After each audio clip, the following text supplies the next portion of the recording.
Kenya is a free, open, and democratic country based on the rule of law and constitutionalism.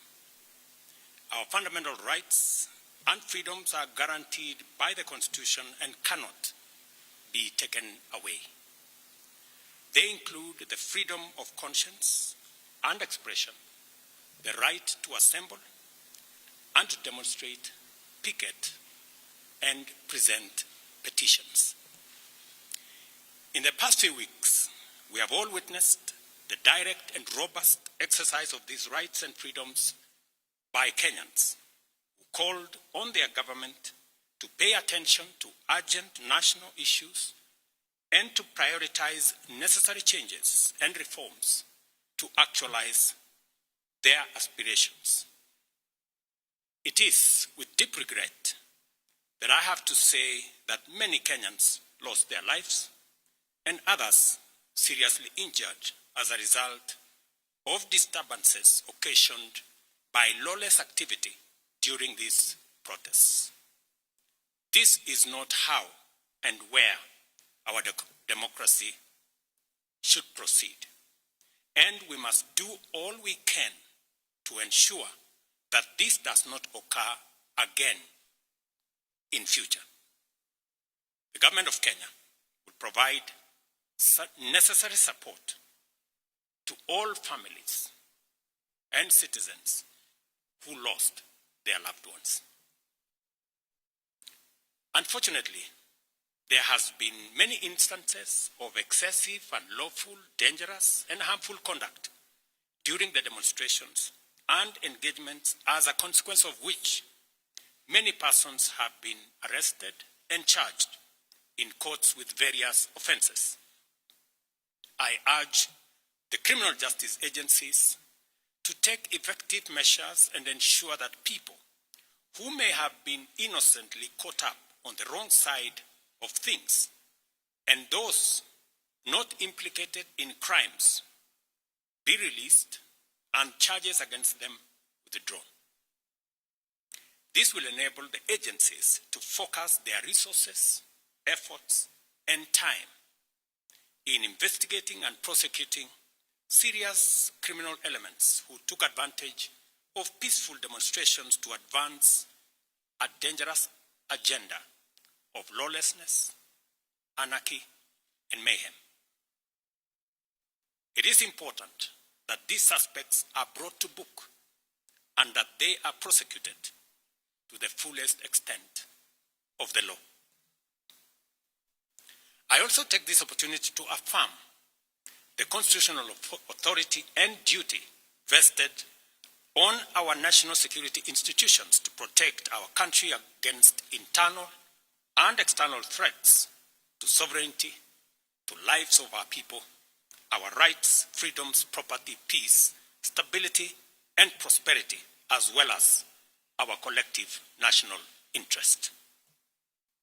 Consequently, I call on the National Police Service to use its mandate responsibly, professionally, and effectively in full compliance with the Constitution, with a view to promoting the national objectives of Article 238, 239, and 244 of our Constitution.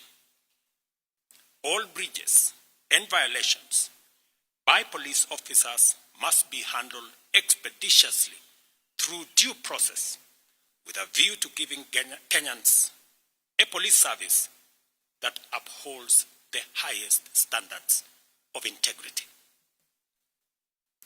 As citizens of this great nation, we all have a duty to balance our rights and responsibilities at all times, so that the legitimate exercise of our rights and freedoms does not undermine our broader aspirations to remain a civilized, democratic, and peaceful country governed under the rule of law and institutions of governance for the benefit of all of us.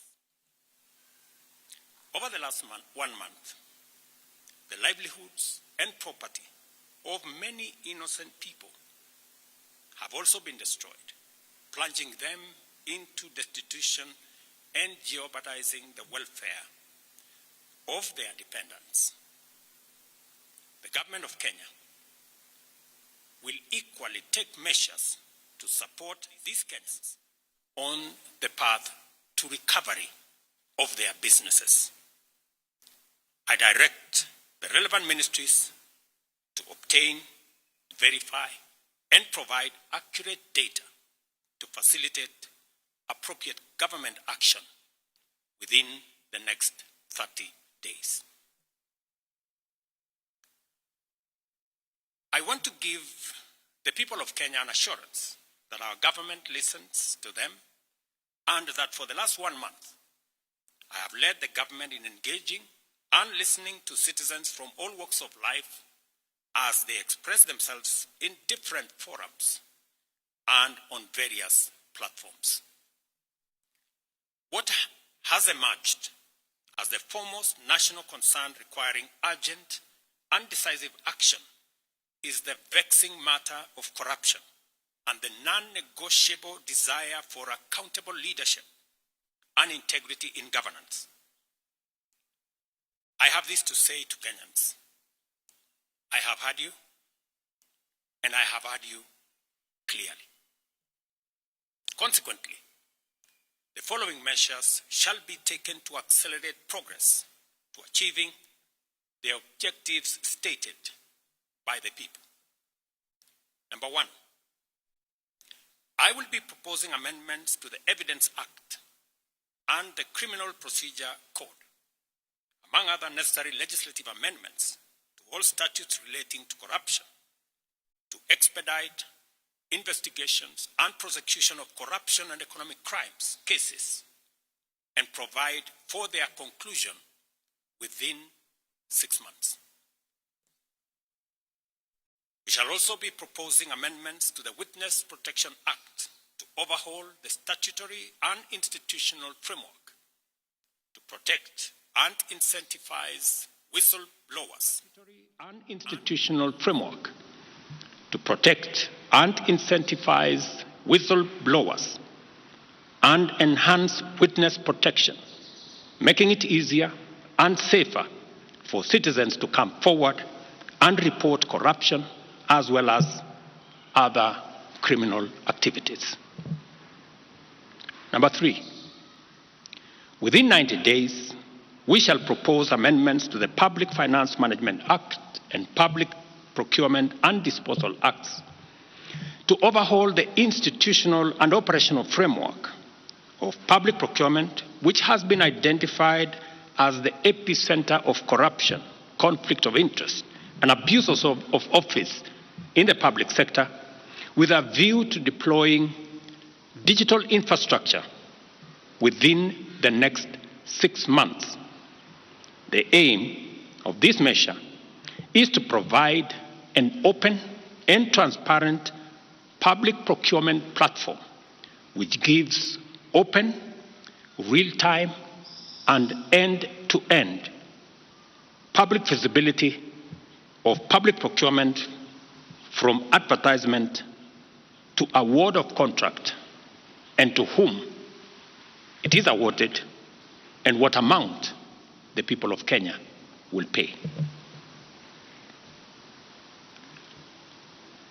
Number 4, I have engaged with the parliamentary leadership and asked Parliament to expeditiously pass the Conflict of Interest Bill with the explicit caveat that I shall veto any bill enacted if it does not establish the highest bar with respect to accountability, integrity, and anti-corruption. I will make full use of the power given to me under Article 115 of the Constitution to make sure that the bill meets the appropriate standards set out in the original bill.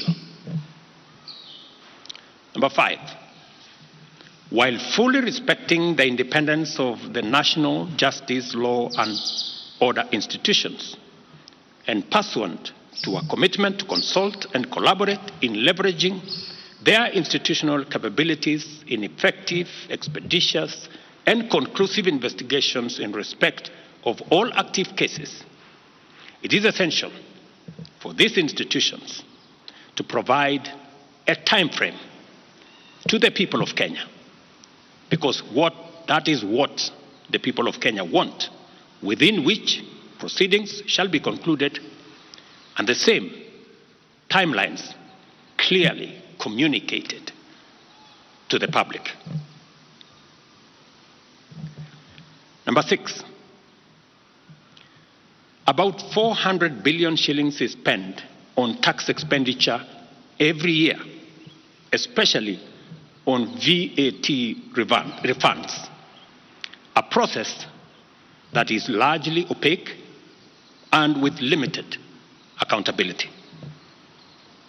Within 90 days, I will be working with Parliament to provide a legislative and regulatory framework to make this process transparent, open, and accountable, with a view to reducing this huge public expenditure and direct savings from this exercise to the productive sectors of our economy. This is going to be a very important exercise of engaging Parliament in consultations with the people as to whether it is right for us to spend 400 billion Kenya shillings every year collected from the people of Kenya to pay a few companies on matters of VAT refund. Number 7, the government will also work with Parliament to tighten legislation to reduce and eliminate imports of goods and products already manufactured in Kenya, so as to promote our value addition, our manufacturing, and industrialization program in our quest to create more jobs, create more opportunities, and create wealth in our nation. We must have a national conversation as to whether we want to be a supermarket for products from other countries, or we want to produce products that we already have manufacturing capacity in Kenya.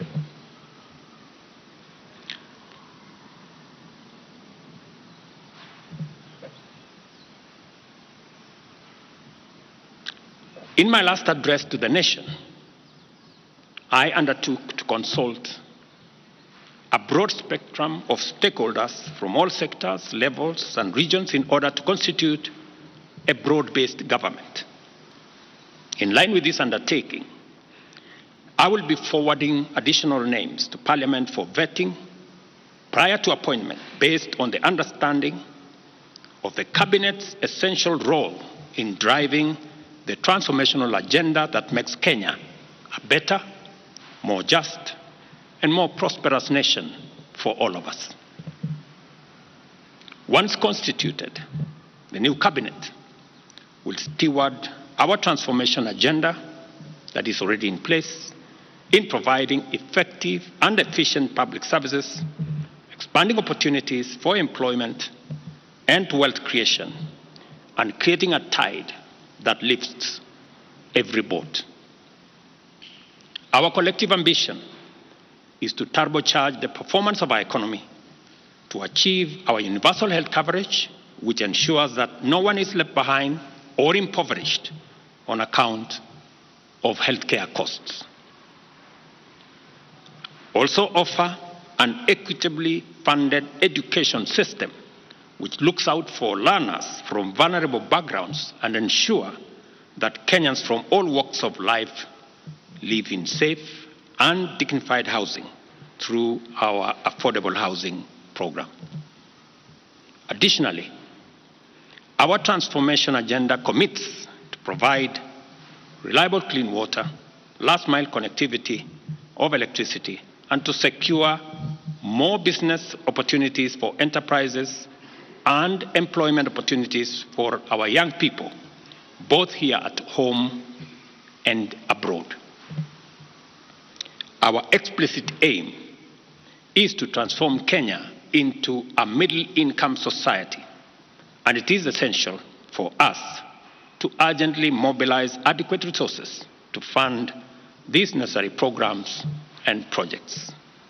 Consequently, after extensive consultations, I have nominated the following persons for consideration and approval by the National Assembly for appointment as cabinet secretaries. I commend the leadership of diverse organizations, both in public and private sectors, including political parties, for their encouraging response to my outreach to consult on forming a broad-based government.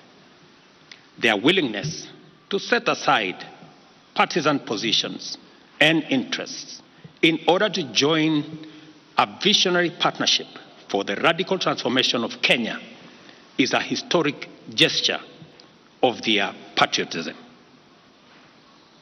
I know and I understand acutely the huge expectation of the people of Kenya on me and this administration.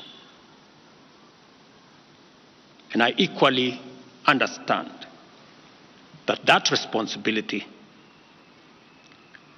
can be made easier if we work together as a nation. And as I said, the opportunity we have to work together across political lines, across different divisions, is much more greater than the challenge and the crisis we have in our hands. I take this opportunity to express my appreciation for their commitment and reiterate my pledge to engage alongside them in a national conversation that is inclusive, citizen-centered, and aimed at consolidating and accelerating the actualization of inclusive growth and national transformation. As I take this step, and as I expand and broaden this administration, I am acutely aware that the responsibility of managing the affairs of the country vested in the cabinet, in the expanded cabinet, will require of us to work together and to focus on that which brings honor to our country.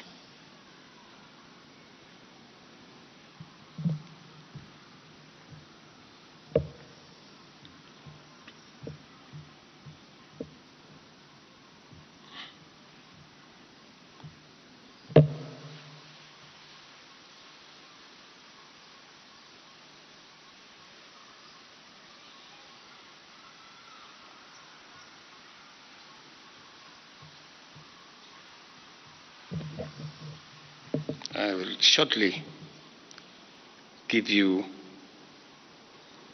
the list of my nominees.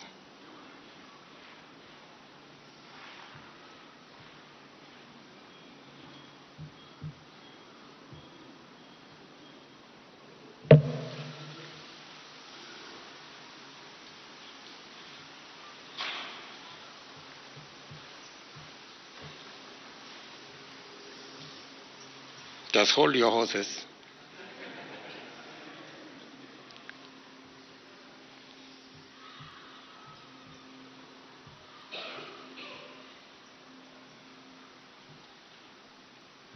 Just hold your horses. Great.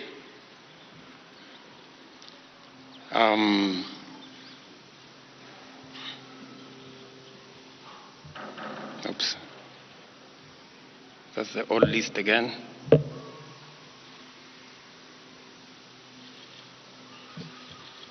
Where did it disappear?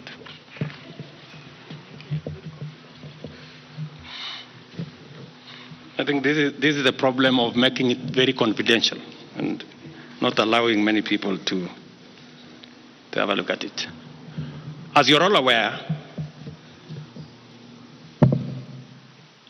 the list I sent to the National Assembly, I have since amended so that Roslinda Soipan Tuya now goes to the Ministry of Defense. The Honorable Aden Baredwale moves to Environment, Climate Change, and Forestry. I have now forwarded the name of John Mbadi Ngongo to the Ministry of National Treasury and Economic Planning. Salim Mvuria Mgala, Ministry of Investment, Trade and Industry. Ms. Rebecca Miano, Ministry of Tourism and Wildlife. The Honorable James Opio Wandai, Ministry of Energy and Petroleum. The Honorable Onesmus Kipchumba Murkomen, Ministry of Youth Affairs, Creative Economy and Sports. The Honorable Hassan Ali Joho, Ministry of Mining, Blue Economy and Maritime Affairs. The Honorable Dr. Alfred Nganga Mutua, Ministry of Labor and Social Protection. The Honorable Wycliffe Ambetsa Oparanya, Ministry of Cooperatives and Micro, Small and Medium Enterprise Development. The Honorable Justin Bidan Njoka Muturi, Ministry of Public Service and Human Capital Development. Madam Stella Soy Langat, Ministry of Gender, Culture, Arts and Heritage. I am still working on the other pending nominees, and I will be announcing them shortly. Thank you very much. God bless you. God bless our great nation, Kenya.